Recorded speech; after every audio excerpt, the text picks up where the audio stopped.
Good morning everyone. Welcome in Uniclo study platform. Dear student, आज हम start कर रहे हैं स्त्री अशिष्ट रोपण प्रतिषेध अधिनियम 1986। ये अधिनियम स्टार्ट करने से पहले मैं बताना चाहूँगी कि ये जो अधिनियम है ये राजस्थान, ये जो अपने आरजीएस के सिलेबस में नया ऐड हुआ है। आरजीएस के सिलेबस में क्रिमिनल जो पोर्शन है उसमें 3 माइनर एक्ट है वो नए ऐड हुए हैं। पहला जो अपना अधिनियम है वो है स्त्री अशिष्ट रोपण प्रतिषेध अधिनियम 1986। इसके अलावा कार्यस्थल पर लैंगिक उत्पीड़न से संरक्षण अधिनियम है।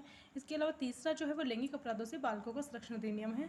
तो तीन जो अपने अधिनियम, 3 नए अधिनियम क्रिमिनल जो पोर्शन है उसमें ऐड हुए हैं। तो इसका जो पहला अधिनियम है स्त्री अशिष्ट रोपण प्रतिषेध अधिनियम 1986, इसके जो भी बेसिक कॉन्सेप्ट है उनको क्लियर करने की, कहाँ से प्री के पॉइंट ऑफ व्यू से और कहाँ से मेंस के पॉइंट ऑफ व्यू से क्वेश्चन बन रहे हैं उन सबको बताने की मैं कोशिश करूँगी।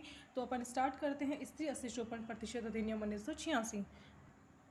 देखिए, ये जो अधिनियम है इसको बनाने का ऑब्जेक्ट क्या है, इसमें टोटल नंबर ऑफ सेक्शंस कितने हैं, इसको कंसेंट कब मिली है, ये इन्फोर्स कब हुआ है, और ये अधिनियम कौन से ऑफेंस की बात करता है, किस ऑफेंस में अगर कोई ऑफेंस होता है तो उसका पनिशमेंट क्या है, तो इन सब की बात करता है। तो मैं एक कहानी के रूप में आपको बताने की कोशिश करूँगी ताकि आपको आपके कॉन्सेप्ट क्लियर हो, आपको बहुत अच्छे से समझ में आए। तो देखिए, ये जो अधिनियम है स्त्री अशिष्ट रोपण प्रतिषेध अधिनियम 1986, सबसे पहले तो आप इसके नाम पे ध्यान दीजिए। इसका नाम है स्त्री अशिष्ट रोपण प्रतिषेध अधिनियम। मतलब ये जो एक्ट है ये प्रोहिबिट करता है, प्रोहिबिशन करता है किस चीज़ का, ये प्रोहिबिट करता है कि कोई भी ऐसी चीज़ है जो इंडिसेंट है, जो असिस्ट है, आप उसका रिप्रेजेंटेशन नहीं करो। ठीक है, कोई भी आपके पास में किसी महिला के संबंध में कोई भी इंडिसेंट आपके पास में कोई चीज़ है, कोई भी असिस्ट आपके पास में कोई भी रोपण है, असिस्ट आपके पास में कोई भी सामग्री है, तो उसके रिप्रेजेंटेशन से आपको प्रोहिबिशन करता है ये अधिनियम। अब आपको सबसे पहले तो ये पता होना चाहिए कि जो स्त्री अशिष्ट रोपण है वो है क्या, मतलब किस चीज़ के लिए आपको प्रोहिबिट करता है। ये तो अपन ने देख लिया कि स्त्री अशिष्ट रोपण के लिए आपको प्रोहिबिट करता है, लेकिन स्त्री अशिष्ट रोपण होता क्या है, तो इसके लिए अपने को देखना पड़ेगा धारा जो 2 है इसकी, उसका धारा 2 का क्लोज सी देखना पड़ेगा। धारा 2 का क्लोज सी है जो वो डिफाइन करता है कि इसी स्त्री अशिष्ट रोपण होता है कि इंडिसेंट रिप्रेजेंटेशन होता क्या है। देखिए, धारा 2 का क्लोज सी देखिए, ये कब कहा जाएगा कि किसी महिला का जो रोपण है, किसी महिला का जो इंडिसेंट रिप्रेजेंटेशन किया गया है किसी वुमेन का, ये तब कहा जाएगा जबकि वो बात है वो धारा 2 की क्लोज, धारा 2 है उसका क्लोज जो घ है उसमें आता है। देखो, कोई भी व्यक्ति क्या करता है, या तो किसी स्त्री की आकृति है, उसका रूप है, शरीर का कोई भाग है, उसका ऐसी रीति में चित्रण करता है जो कि जिसका प्रभाव क्या है, अशिष्ट है। ठीक है, या तो जिसका प्रभाव क्या है, अशिष्ट है, या फिर जिसका प्रभाव अशिष्ट है, या फिर जो क्या है वो उस स्त्री के लिए अपमानजनक या निंदनीय है, या जिससे लोक नैतिकता नैतिक आचार की विकृत भ्रष्ट या क्षति होने की संभावना है। देखिए, कहने का मतलब ये है कि स्त्री अशिष्ट रोपण होता क्या है। ये जो अधिनियम है वो स्त्री अशिष्ट रोपण को प्रोहिबिशन करता है, प्रोहिबिटेड करता है। लेकिन स्त्री अशिष्ट रोपण क्या होगा, धारा 2 का क्लोज जो सी है वो बताता है, घ जो है वो बताता है कि कोई व्यक्ति, किसी व्यक्ति ने क्या किया, या तो कोई भी महिला है उसकी बॉडी लैंग्वेज की, उसकी आकृति के बारे में, उसके रंग रूप के बारे में, उसकी बॉडी के बारे में, या उसके किसी भी बॉडी पार्ट के बारे में ऐसे उसकी फ़ोटो फ्रेमिंग करता है जो कि इस प्रकार का उसने फ़ोटो फ्रेम किया है जो कि उस महिला के लिए इंडिसेंट है, असिस्ट है। असिस्ट का मतलब एक आप उस चीज़ से ले सकते हैं जैसे एक अश्लील चीज़ है, वही आपने कोई भी महिला, उसके बॉडी लैंग्वेज को, उसके बॉडी के किसी पार्ट को, उसकी बॉडी को, उसके रंग रूप को आपने इस प्रकार से आपने दर्शित किया, इस प्रकार से उसका चित्रण आपने कर दिया कि अगर कोई दूसरा पर्सन जब उसको दूसरा कोई भी व्यक्ति जब भी उसको देखेगा तो उसको अपने आप ये फील होगा कि भाई इस चीज़ से आपने जो भी ये कलाकृति, जो भी आपने चित्रण किया है, इससे किसी महिला का अपमान हो सकता है, किसी महिला की निंदा हो सकती है, या फिर जो प्रारूप आपने तैयार किया है उसको अगर कोई भी पब्लिकली कोई भी व्यक्ति उसको देखेगा तो उससे लोक नैतिकता नैतिक आचार की विकृत और भ्रष्ट क्षति होने की संभावना बनती है वहाँ पे। तो ऐसी चीज़ को स्त्री अशिष्ट रोपण कहा जाएगा। ठीक है, स्त्री का रोपण कर रहे हो, स्त्री का किसी भी रूप में स्त्री को चित्रित कर रहे हो, उसकी कोई भी फोटो फ्रेमिंग बनवा रहे हो, तो वो ऑफेंस नहीं है। लेकिन आपने वो जो फोटो फ्रेम, जो भी रोपण किया, वो आपने असिस्ट इंडिसेंट रूप से किया है। कैसे, आपने कोई महिला की बॉडी शेमिंग है, उसकी बॉडी पार्ट है, बॉडी है, उसको आपने इस प्रकार का बनाया है जिससे कि उस महिला का अपमान हो रहा है, जिससे कि जो कि उस महिला के लिए निंदनीय है, जो असिस्ट है, जो देखने से अश्लील प्रतीत हो रहा है, या फिर जो जिससे कि लोक नैतिकता की जो भावना होती है वो उससे समाप्त होती है, क्षति होती है, भ्रष्ट होती है। तो अगर ऐसा आपने कोई फ़ोटो फ्रेमिंग किया है, ऐसे आपने कोई इंडोसेंट आपने कोई चीज़ तैयार की है, तो फिर उसके रिप्रेजेंटेशन से आपको प्रोहिबिट करता है ये अधिनियम, ठीक है। तो ये जो अधिनियम है ये 1986 का ये अधिनियम है। इसको जो कंसेंट है वो 23 दिसंबर 1986 को इसको कंसेंट मिली है। 60 इसका अधिनियम क्रमांक है। इन्फोर्स होने की जो डेट है इसकी वो है 2 अक्टूबर 1987 को, और जो इसमें टोटल नंबर ऑफ सेक्शन है वो है 10। और ये जो अधिनियम है ये किसी भी पार्ट और किसी भी चैप्टर में डिवाइड नहीं है। तो टोटल इसमें 10 इसमें धाराएं हैं। 60 इसका अधिनियम क्रमांक है। 23 दिसंबर 1986 को इसको कंसेंट मिली है। 2 अक्टूबर 1987 को इन्फोर्स हुआ है। ये जो अधिनियम है इसका ऑब्जेक्ट क्या है, तो इस अधिनियम का ऑब्जेक्ट ये है कि आप कोई भी किसी भी महिला का जो आपने एक रोपण तैयार किया, किसी भी स्त्री का आपने एक रोपण तैयार किया है जो कैसा है, असिस्ट है, तो किसी भी महिला के असिस्ट रोपण को आप किसी एडवर्टाइजमेंट के माध्यम से, विज्ञापन के माध्यम से, या फिर कोई विज्ञापन है, कोई प्रकाशन है, कोई लेख है, रंग चित्र है, आकृति है, या किसी भी अन्य किसी मेथड से, किसी भी अन्य मैनर से आप उसका ऐसा कोई भी आपके पास में प्रारूप है, कोई भी आपके पास में सामग्री है, तो आप उसको रिप्रेजेंटेशन नहीं कर सकते हैं। उसके लिए आपको प्रोहिबिट करता है ये अधिनियम। तो ये इस अधिनियम का उद्देश्य है। इस अधिनियम का नाम अपने को पता है, स्त्री अशिष्ट पर प्रतिशत अधिनियम इसका नाम है। संपूर्ण भारत में इसका विस्तार है। 2 अक्टूबर 1987 से इन्फोर्स होगा। सेक्शन जो इसके 2 है वो इसके डेफिनेशन क्लोज की बात करता है। टोटल नंबर ऑफ सेक्शन जो है इसमें वो है, टोटल डेफिनेशन क्लोज में टोटल जो सेक्शन है वो है इसमें टोटल 6 इसमें परिभाषाएं बताई हैं, जो कि प्रीलिम्स में क्वेश्चन आ सकता है यहाँ से। इसके विज्ञापन की परिभाषा और स्त्री असिस्ट रोपण की परिभाषा मेंस के पॉइंट ऑफ व्यू से भी वेरी वेरी मोस्ट है। तो विज्ञापन क्या, एडवर्टाइजमेंट होता क्या है, देखिए इसकी अधिनियम की प्रस्तावना ये कहती है कि कोई भी व्यक्ति किसी एडवर्टाइजमेंट के माध्यम से, फर्स्ट इसमें यही पॉइंट है कि कोई व्यक्ति किसी एडवर्टाइजमेंट के माध्यम से या कोई प्रकाशन है, लेख है, रंग चित्र के माध्यम से कोई भी ऐसी किसी भी महिला का अशिष्ट रूपण वो प्रेजेंटेशन नहीं करेगा उसका।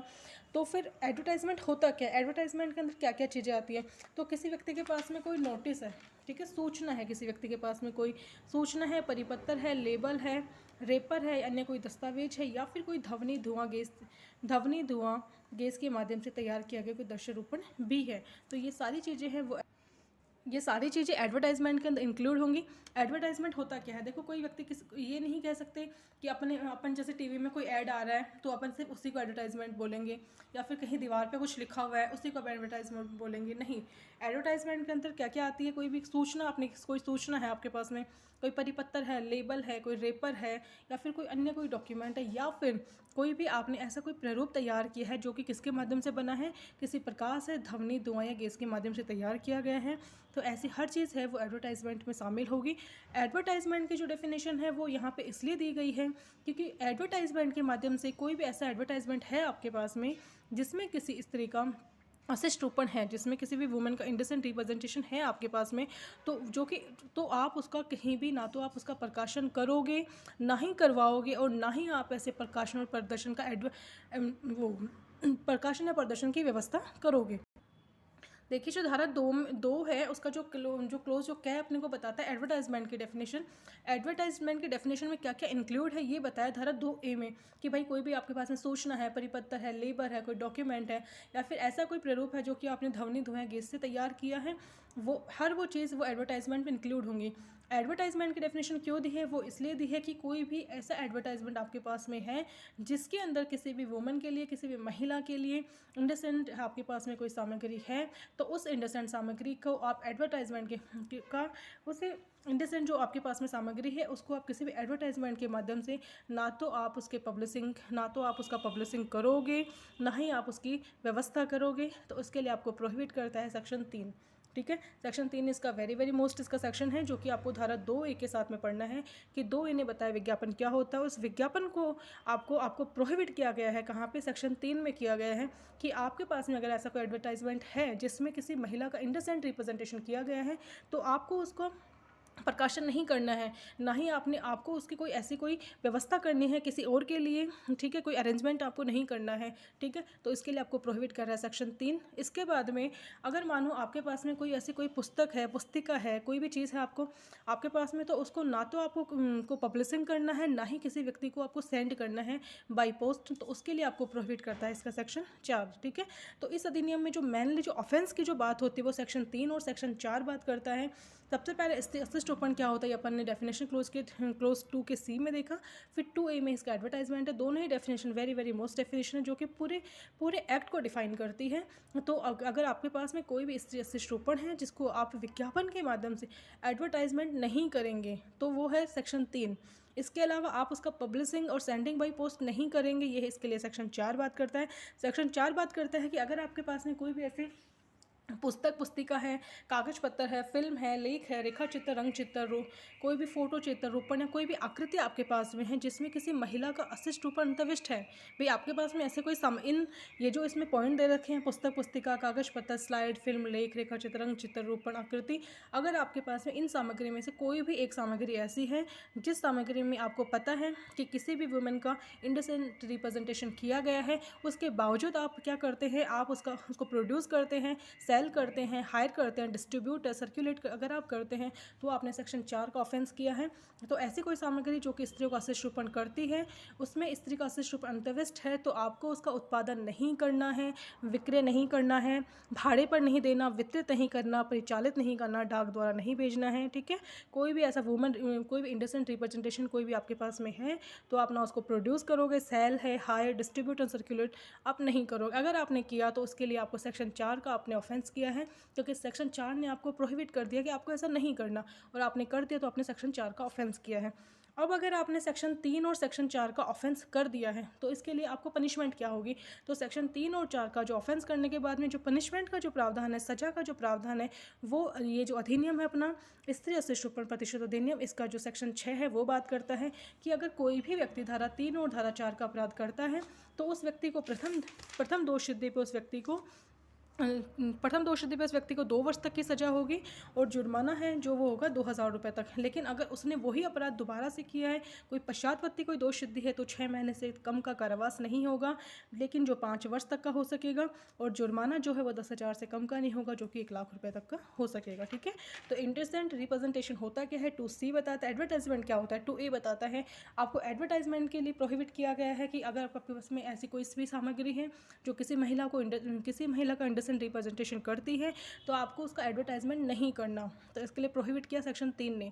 आपको उसका पब्लिशिंग और सेंडिंग बाई पोस्ट नहीं करना, आपको प्रोहिबिट किया सेक्शन 4 ने। अगर फिर भी आपने किया तो आपको पनिशमेंट आपको मिलेगा सेक्शन 6 में, जो कि सेक्शन 6 में बताया कि अगर आपने पहली बार अपराध किया, प्रथम दोष सिद्धि है आपकी, तो 2 वर्ष तक का कारावास और 2000 रुपये जुर्माना। लेकिन आपने दोबारा से किया तो 2 साल से 6 महीने से कम का नहीं होगा, जो कि 5 वर्ष तक का हो सकेगा, जुर्माना जो कि 10,000 से कम का नहीं होगा, जो कि 1 लाख रुपये तक का हो सकेगा। ठीक है, इसके बाद में देखो सेक्शन 3 और सेक्शन 4 के बाद में एक इसमें क्लोज है कि अब इसके एक्सेप्शन बताइए। अगर आपसे ये प्रश्न पूछा जाए कि सेक्शन 4 का अपवाद बताइए, कोई भी आपके पास में ऐसी कोई सामग्री है आपके पास में जो किसी महिला का अशिष्ट रूपण करती है, भाई कोई भी आपके पास मानो आपके पास में कोई भी ऐसी कोई रंग चित्र आपके पास में जिसमें कोई भी इंडिसेंट रिप्रेजेंटेशन किया गया है और आपने उसका पब्लिशिंग कर दिया, लेकिन उसका पब्लिशिंग कब ऑफेंस नहीं है, इसके बारे में कहाँ प्रावधान है कि सेक्शन 3 सेक्शन 4 का अपवाद कहाँ पे है। तो सेक्शन 4 का जो प्रोविज़ो है वो इसका एक्सेप्शन है। इसका जो ये एक्सेप्शन है ये मेंस में अलग से भी पूछा जा सकता है कि सेक्शन 3 और सेक्शन 4 का अपवाद बताइए, या फिर सेक्शन 4 जो है वो आपको सीधा अकेले सेक्शन में 5 या 6 नंबर में पूछी जा सकती है। तो सेक्शन 3 और 4 का ऑफेंस कब नहीं होगा, तो तब नहीं होगा जबकि आपका जो ऑफेंस है आपका जो कृत्य है वो सेक्शन 4 की प्रोविज़ो में अगर आप ऐड होता है तो आपने कोई ऑफेंस नहीं किया। प्रोविज़ो ये कहता है कि मानो कोई भी ऐसी आपके पास में पुस्तक पुस्तिका थी, कागज पत्र था, फिल्म, लेख, स्लाइड, कुछ भी आपके पास में ऐसा था जिसमें किसी भी वुमेन का इंडिसेंट रिप्रेजेंटेशन किया गया था, लेकिन जो रिप्रेजेंटेशन किया गया था वो इसलिए किया गया था, वो लोक कल्याण में होने के कारण इस आधार पर न्यायोचित साबित हो गया है कि उस रिप्रेजेंटेशन से किसी भी विज्ञान है, साहित्य, कला या फिर अन्य कोई भी उद्देश्य की पूर्ति होगी, तो फिर आपने कोई ऑफेंस नहीं किया है। या फिर आपने जो इंडिसेंट रिप्रेजेंटेशन किया है वो आपने सद्भावपूर्वक किसी धार्मिक पर्पज़ के लिए किया है, गुड फेथ में किया है आपने, और गुड फेथ बोनाफाइड किया है आपने, और बोनाफाइड आपने किस लिए किया, रिलीजियस कोई पर्पज़ है आपने उसके लिए किया, तो नो ऑफेंस, आपने कोई ऑफेंस नहीं किया। या फिर आपने क्या किया है कोई भी आपने कोई मॉन्यूमेंट है, कोई भी प्राचीन संस्मारक पुरातात्विक स्थल अवशेष, इसने एक एक्ट का नाम दे रखा है, एक्ट का नाम यहाँ पे प्राचीन संस्मारक पुरातत्व स्थल अवशेष अधिनियम 1958 है। इस अधिनियम का नाम आपको याद करना पड़ेगा। या फिर कोई मंदिर है, मानो कोई मंदिर में या फिर किसी मूर्ति पे कोई रथ मंदिर है, कोई मूर्ति है, उसमें किसी रिलीजियस पर्पज़ के लिए किसी रथ पे या किसी मूर्ति पे कोई रूपण किया गया है तो वो भी कोई ऑफेंस नहीं है। या फिर कोई ऐसा रूपण है जिसपे कि फिल्म चलचित्र अधिनियम 1952 के भाग 2 के उपबंध लागू होते हैं, तो वहाँ पे आपने कोई ऑफेंस नहीं किया है। तो सेक्शन 4 का जो प्रोविज़ो है ये वेरी वेरी वेरी मोस्ट है कि यहाँ पे आपने कोई ऑफेंस कब आपका सेक्शन 3 और सेक्शन 4 का जो कृत्य है वो ऑफेंस नहीं होता है। तो तब नहीं होता जब आप सेक्शन 4 की प्रोविज़ो में आते हैं। आपने गुड फेथ में मोनाफाइडली आपने रिलीजियस पर्पज़ के लिए किया है। आपने अगर कोई आपका जो इंडसेंट रिप्रेजेंटेशन था वो इन दोनों एक्टों में आता हो, कोई मॉन्यूमेंट्स के संबंध में कोई 1950 के एक्ट के अंदर आता हो, या फिर कोई भी ऐसा चलचित्र अधिनियम 1952 के उपबंध जहाँ पे लागू होते हैं भाग 2 के, वहाँ पे अगर वो इंक्लूड हो रहा है तो आपने कोई ऑफेंस नहीं किया। ठीक है। सेक्शन 3 और 4 के जो बेसिक कॉन्सेप्ट है वो मैंने आपको बताने की कोशिश की है। 4 का प्रोविज़ो आपको देखना है, 3 और 4 का ऑफेंस होगा तो सेक्शन 6 में आपको पनिशमेंट मिलेगा। इसके साथ साथ अब अपन इसका जो मेन जो सेक्शन है वो भी देखते हैं। देखो सेक्शन 3 और 4 का अगर उल्लंघन हुआ है तो वहाँ पे पनिशमेंट क्या होगा सेक्शन 6 ने बता दिया। लेकिन अगर सेक्शन 3 और 4 का अगर ऑफेंस हुआ है तो कौन सी अथॉरिटी है जिसको कि उस जगह पे इंटर करने की और सर्च करने की पावर दी हुई है।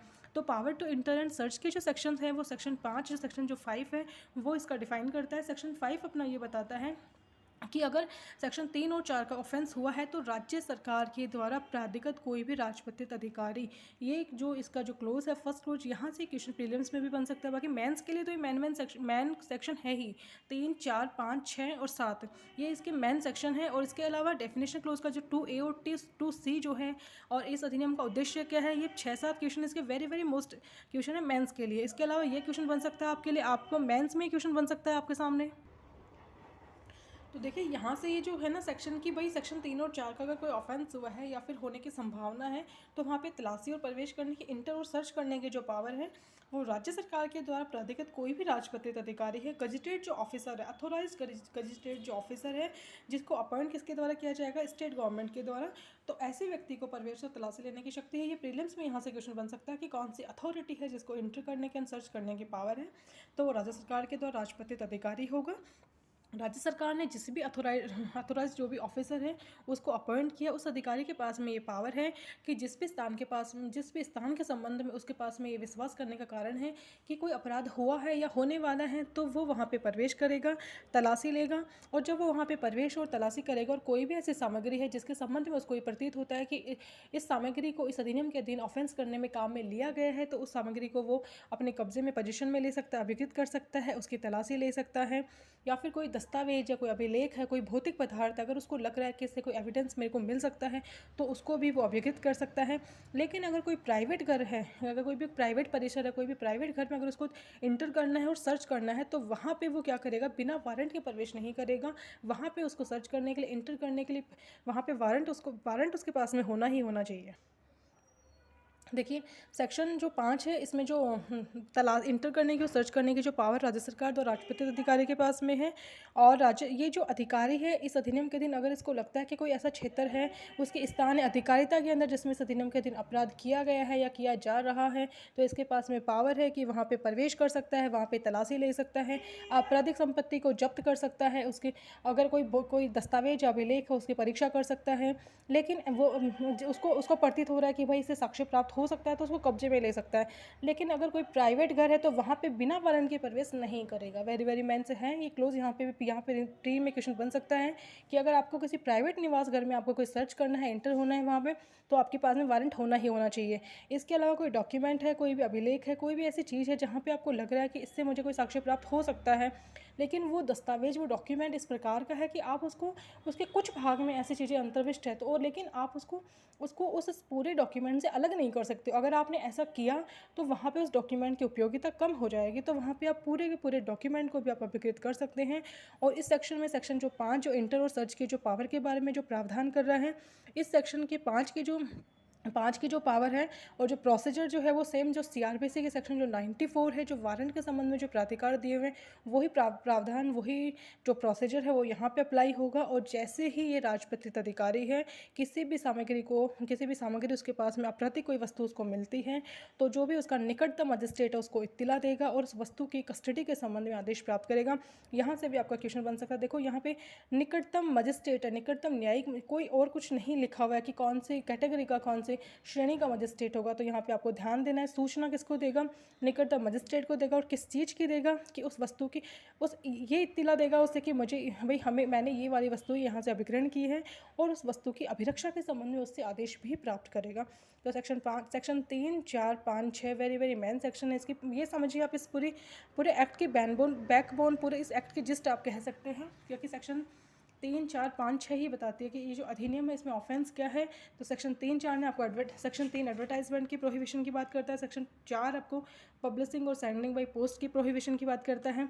इस अधिनियम में अगर 3 और 4 का ऑफेंस होगा तो सेक्शन 5 बताता है कि इंटर और सर्च करने की पावर किसके पास में है, आपको पेनल्टी कितने मिलेगी, सेक्शन 6 बताता है।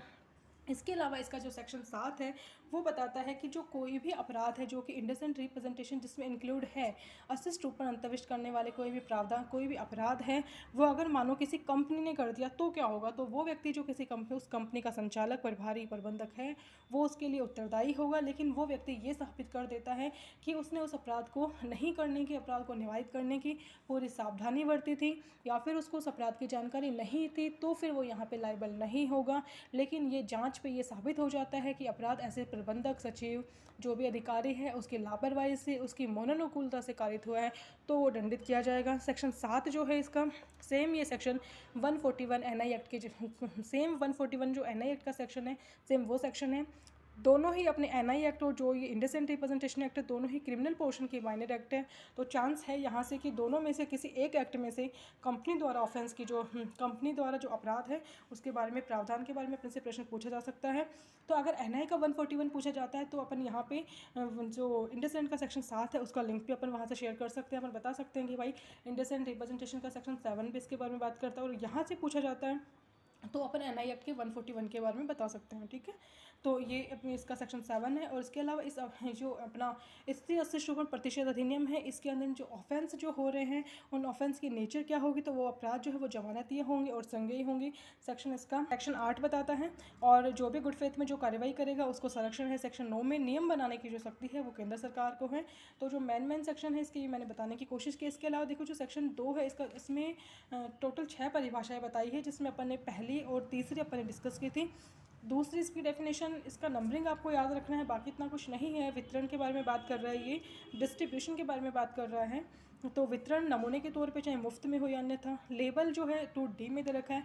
लेबल में यहाँ पे 5 चीज़ें इंक्लूड है। कोई भी लिखित रूप से है, चिन्हित है, स्टाम्पित, मुद्रित या चित्रित कोई भी विषय वस्तु है जो किसी भी पैकेज पे चिपकाई गई हो, उस पर दिखाई दे रही हो, वो हर चीज़ लेबल है। जैसे अपन कोई भी सामग्री लेते हैं, कोई भी चीज़ आपने ली, उसके ऊपर बाहर उसकी किसी भी कंपनी का या फिर कोई भी चित्रित, कोई भी जैसे फ़ोटो वगैरह, कोई लोगो वगैरह इस तरह का बना हुआ हो कि आपको उसको देखने से ये लग रहा हो कि भाई ये एक किसी भी महिला के लिए इंडिसेंट है, तो वहाँ पे वो भी एक ऑफेंस के अंदर आएगा। तो लेबल से लिखित, चिन्हित, स्टाम्पित, मुद्रित या चित्रित विषय वस्तु है जो किसी पैकेज पर चिपकाई गई है, दिखाई दे रही है। पैकेज जो है 2 के 5, इसमें पाँचवा जो क्लोज है इसमें है, पैकेज में कोई भी बॉक्स है, कार्टून, टिन या अन्य पात्र अभिप्रेत है। ठीक है, तो देखो मेंस के पॉइंट ऑफ व्यू से यहाँ से इसका उद्देश्य है कि इस अधिनियम को बनाने का उद्देश्य क्या है, ये इसका मेन इसका क्वेश्चन बन सकता है। इसके अलावा एडवर्टाइजमेंट की डेफिनेशन है, इंडिसेंट रिप्रेजेंटेशन ऑफ वुमेन की डेफिनेशन है, सेक्शन 3, सेक्शन 4, 5, 6 और section 7 very very most section है मेंस के अकॉर्डिंग। बाकी प्रीलिम्स में इसके बेसिक जो भी कॉन्सेप्ट है कि इसको कंसेंट कब मिले, इन्फोर्स कब हुआ, सेक्शन नंबर ऑफ सेक्शंस कितने हैं, इसका अधिनियम क्रमांक क्या है, इस अधिनियम में पेनल्टी कितनी मिलेगी, कौन से सेक्शंस में पेनल्टी है, इंटर और सर्च करने की पावर किसके पास में है, तो और इस अधिनियम में ऑफेंस की नेचर क्या है, तो ये प्रीलिम्स में क्वेश्चन बन सकते हैं। ठीक है, तो और मैं आपको यहाँ पे ये अधिनियम है, ये मैंने इसके जो भी कॉन्सेप्ट है बताने की कोशिश की। अगर फिर भी आपकी कोई डाउट है तो आप कमेंट सेक्शन में पूछ सकते हैं। इसके अलावा मैं ये भी बताना चाहूँगी कि जो माइनर के क्रिमिनल पोर्शन के जो माइनर एक्ट थे, जैसे अपना प्रोविशन है, एनआई एक्ट है, इसके अलावा सिविल का जैसे राजस्थान लैंड कंट्रोल एक्ट है, कुछ जीके के कुछ बेसिक कॉन्सेप्ट ये मैंने क्लियर करने की कोशिश की है। तो आप राजस्थान ये यूनिक लॉ स्टडी नाम से चैनल को सर्च करके आप वहाँ से बाकी के जो भी आपके प्रोफेशन NI एक्ट की जो भी आप कॉन्सेप्ट क्लियर करना चाहो, जो भी आप वीडियो देखना चाहते हैं, तो आप वहाँ से देख सकते हैं। ठीक है, थैंक यू।